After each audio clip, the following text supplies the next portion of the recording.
Yep, the green thing. So I'll start over. The talk is divided into two. The first part is talking about the challenges that moving to newer speed is having, mainly in exposing the new interfaces through OS. And the other part is talking about the PCI bottleneck that was discussed already yesterday. So we are offering here some way to mitigate it and to have better latency and performance with that. So I'll start with this slide. It's quite familiar. I guess that I saw this slide like twice in this session already. It shows the rate improvement along the years, starting from 2008. And as you can see, every about 3 to 4 years, there is a duplication of the rate. And we are moving forward all the time. And just to clear something, I guess that most of the people here are familiar with the lane.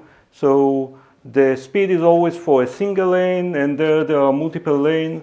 So if you take a speed and you can multiply it by 1, by 4, or by 12, and that's provide you a higher speed of the entire interface. However, inside the interfaces themselves, there are separate lanes, so each lane works as a reduced speed. So now I'm going to go over the challenges in these new interfaces, and I'm going to go over all the things that influence the interfaces themselves. So the first thing that I'm going to talk about is the interfaces, the type of them. So there are 3 types of interfaces. There are the direct attached coax, and this is the direct copper called today. And a lot of things here are quite legacy, so they remain with the previous naming. However, they moved along to a different type of technology. So there are the copper wire, there are the optical transceiver, and there are the active optical transceiver. It's 3 types of different modules which we can use. And as you can see, each one of them can have multiple lanes in it, and each one of them have different characteristics. So the copper is for very short lengths. Currently, we are talking in the high rate about 3 meter, 5 meter, and 7 meter. That's the longest copper that you can have. The optical transceiver and the active optical cable can go to a longer reach, and they cost more money. So the optical transceiver is usually within the 100-meter range, and the active optical can go even further to 20 kilometers and even more, depending on the technology that you are using. So in a second, I'll show you another slide where it's going to be later on. I'll show you where do you use each of those modules. In addition, so that's one pane of the modules. There are 3 kinds of modules. There is the active optical, the passive optical, and the copper. Now, each model have the number of lanes that it is connected. As I said earlier, the speed is for a single lane, and then we have multiple lanes for each interface. So if you have an interface of 100 gigabit, it might be 2 times 50 gigabit, or 4 times 25 gigabit, or 10 times 10 gigabit, depend on the interface. So the number of lanes also influence the format of the cage that you are using. So there are the quad SFP, the SFP, which has a single lane, the quad SFP, which have 4 lanes. And nowadays, there are new type of SFP, which are called DD, the double density, which have 2 transceivers in a QSFP. So you have 2 lanes, and QSFP have 4 lanes, so you have 2 transceivers within the same cage. And they are moving to QSFP-DD, which is a transceiver with 2 lanes for each interface. So as you can see, there is another pane for this module. You have the technology, and now you have the number of lane and the way the cage look. This slide just talk about the copper. So as I said earlier, the copper is for short length, and as you can see, the reduction is quite high as you go along. I'm going through it quite fast because I would like to go to the last slide, which is the most important one.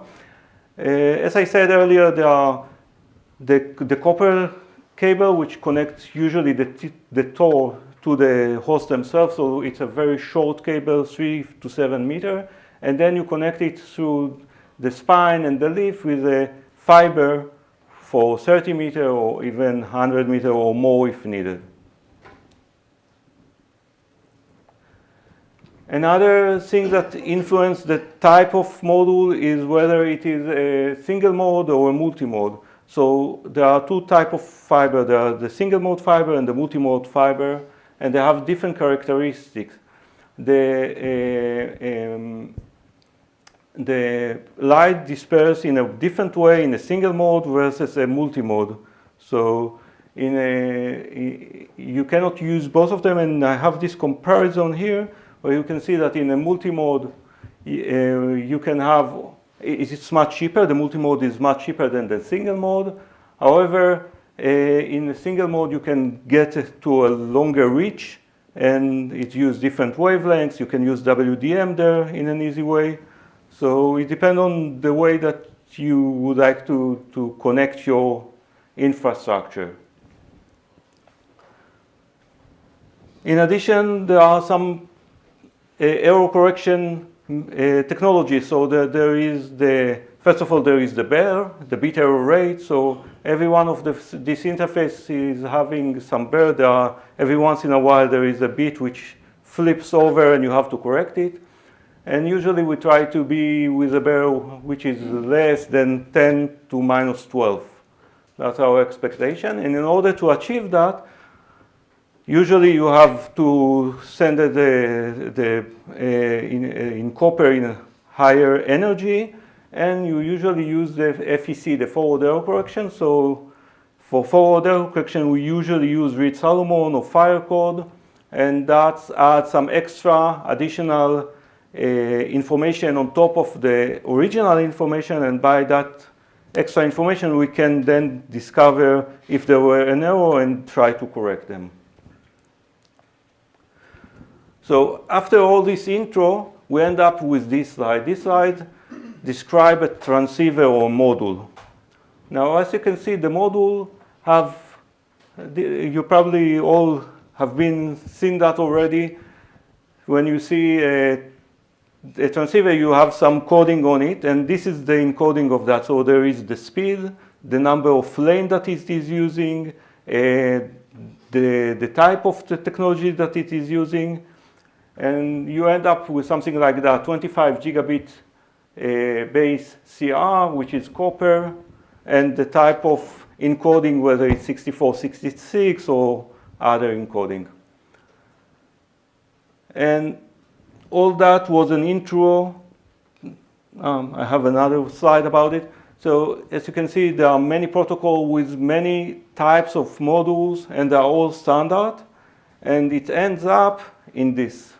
This is ISTool. This is the Linux standard tool for configuration of link speed. Now, ISTool is like 20 years, maybe more old. And it was introduced in the day that interfaces were 10 megabit per second. And it has the duplex notation, whether it's half duplex or full duplex. And there was the auto negotiation, which is currently doesn't work as it used to work on that day. And as you can see, when we added new technology and new modules, we started by adding 10 gigabit base T, and then 10 gigabit with KX4, which is a backplane with 4 lane, and 10 gigabit KR, which is once again a backplane interface. And we ended up with a lot of enumeration for representing the speed. And currently this enum is about 50 enums inside it. And when we introduced the 200 gigabit, we saw that we have to add about 21 new speed to the existing enum. And we understand that it might not scale.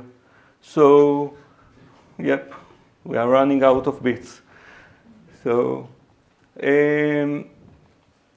currently our thought is to change the way to configure speed through EASTool and allow customer to have like 3 different knobs to configure it. So customer will be able to configure the speed. It will be, and if the customer wants, he will be able to configure additional information like the number of lanes that he requires to use, or the type of interface, etc., etc. So we are thinking of breaking it because the superset is too big and it doesn't scale up. So that's the first topic that I wanted to raise, just to highlight that it's EASTool, but it works for IB as well. So I think, Gal, did you do that? Yeah. Yep. Gal added it when he used to work in Mellanox. He added it to the IB interface as well, and you can run EASTool and see the interface speed on IB interfaces as well. So it's the common tool to set the speed and to get the speed of the interfaces. So that's one topic. The other one is referring to what Christoph started discussing yesterday, the PCI bottleneck. So currently, as Christopher said, the PCI, it runs along with the interface speed. So if you have, as of today, an interface of 100 gigabit, you have a PCI of 100 gigabit, and the PCI Gen 4 can run with a higher speed, and there is a PCI Gen 5, which will be introduced, I think, next year. However, the adoption is quite slow, and you might want to have a network interface which runs in a higher speed while you use the old host, which has only PCI Gen 3. So you have there a bottleneck. So the next slide are talking about a way to, it's called Socket Direct. It's a way to divide the NIC into 2 PCI slots. So you have a single NIC. However, the NIC has 2 PCI interfaces, and it's connected in 2 separate PCI slots. And if you have two processors on your device, so each one will go to a different CPU core, and you will save also the QPI interface because traffic won't have to travel from the NIC through the QPI to the other processor. It just go directly to the other processor. So you load balancing the traffic between the 2 processors. So in the next slide, I'm showing some tests that we run in order to see how we reduce latency and have a better throughput and less CPU utilization when you are using this paradigm where you divided the PCI into 2. That's about it. You have here the part number of the 2 NICs, so if they are available today, you can just get them, and if you want to try it. I have to have some statements though. As of today, the PCI for both sides are only 8 lanes, so you don't gain extra speed. So if you are connecting the NIC to a single CPU, it will be a 16-lane PCI. However, when you divide it into 2 PCI slots, you'll get 2 times 8 lanes, which is the same speed.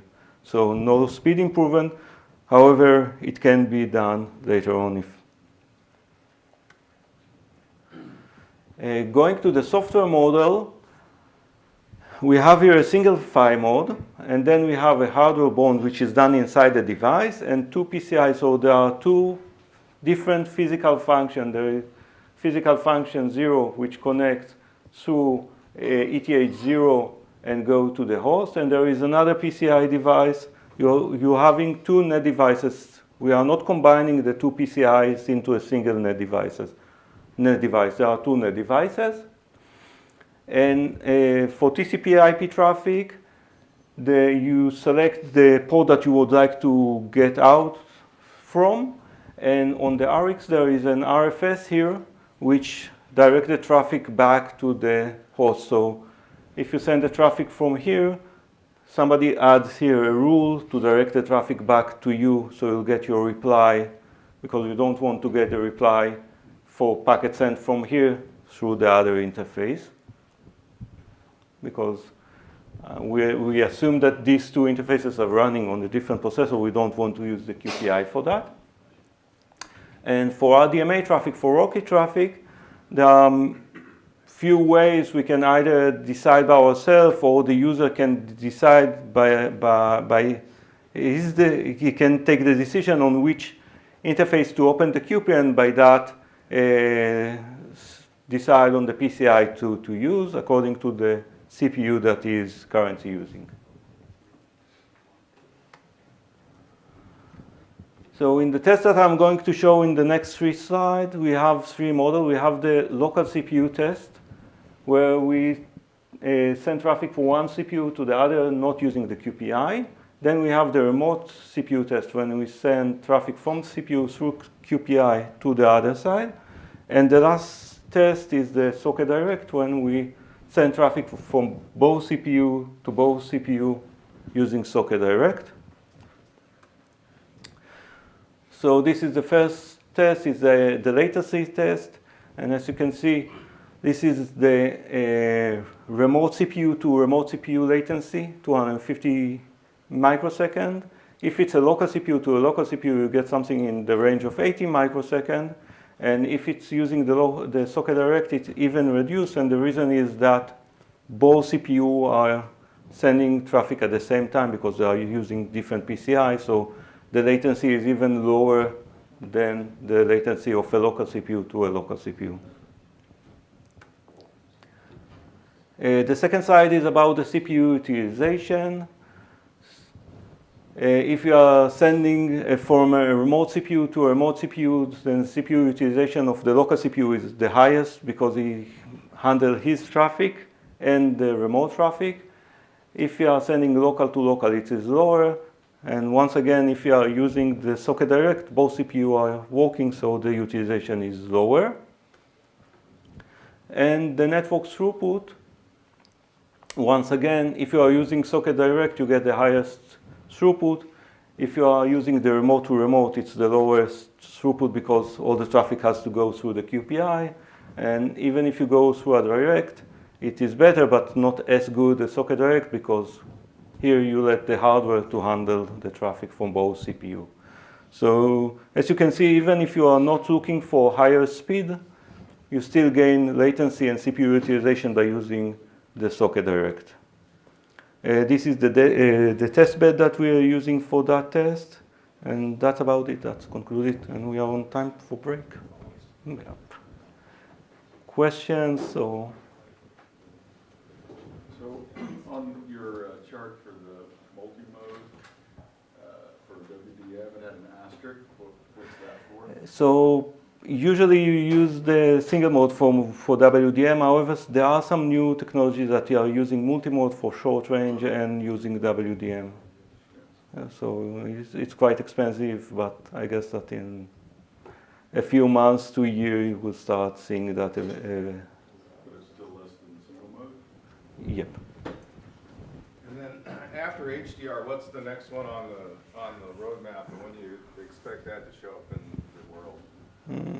So it will be, I guess that in a 2-year time, something like that.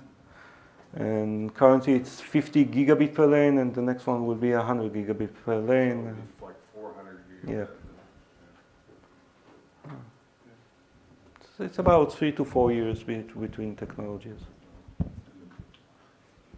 By 16 split for socket direct? What do you mean by So you said they were by 8 every Yeah. So you're increasing that to by 16 at some point? So it's something that needs some good motivation. So if a customer will come and ask for that, it's just a matter of exposing it. So if I understand Socket Direct correctly, it's a library that applications can use to do this bonding, trunking, etc.? Yep. How could a storage layer use it? So basically you have two NetDev, so you can define as two separate NetDev and just handle it as is. And the two NetDev won't be aware one of each other. So you have like a storage application running on one CPU and another storage application running on a different, like two different nodes. Basically, the hardware treats it as two different hosts. And then the hosts start putting some rules which tell the hardware that he can share the traffic between them. That's okay. So those two, they will be shown as two different paths.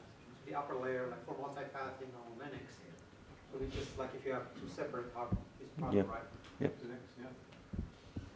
Yeah. So the other question I had is, one was about the power consumption. Will that increase because of the new speed? Will that increase the power consumption within the server, which typically is a problem?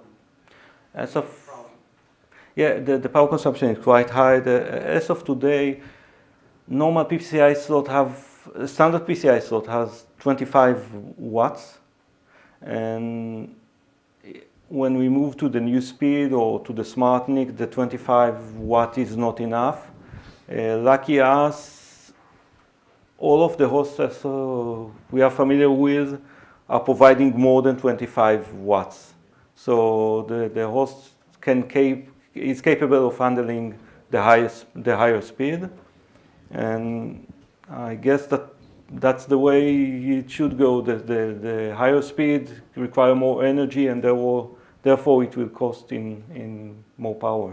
Yeah, I just saw in the last slide it shows you use a Dell R730, which I'm not sure if it provides enough power for if you have more than one your PCI slot, it provides enough power. But the other question I had was, historically, Mellanox used to have, like for FDR, they had FDR10, which was weird kind of FDR speed.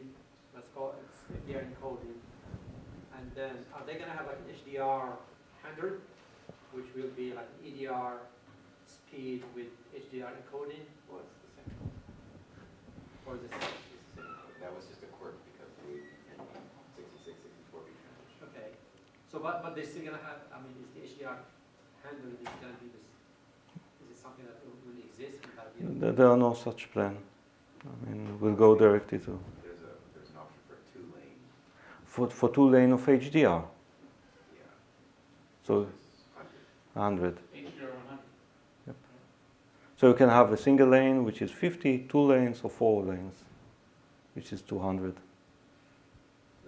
It depends on the transceiver that you are using. Well, the EDR, HDR refers to the lane baud rate, not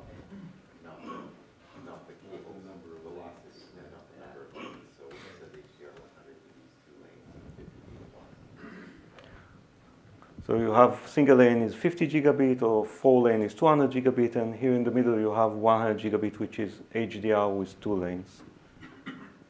It's a multiplication of.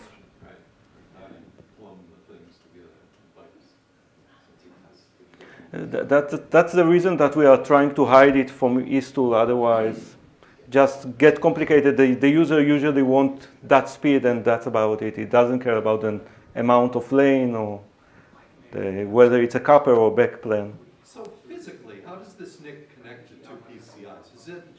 Does it have like cables that come out of it that go into these? There is one blade and a cable too. It has an NP link between the two. But you can get it in many colors. It looks nicer than you think. Yep. Doesn't matter how I like it. Do you want to break It'll be a for? lot easier when the Gen 4 platform shows. There was another question. We want to break for Yes, yeah. So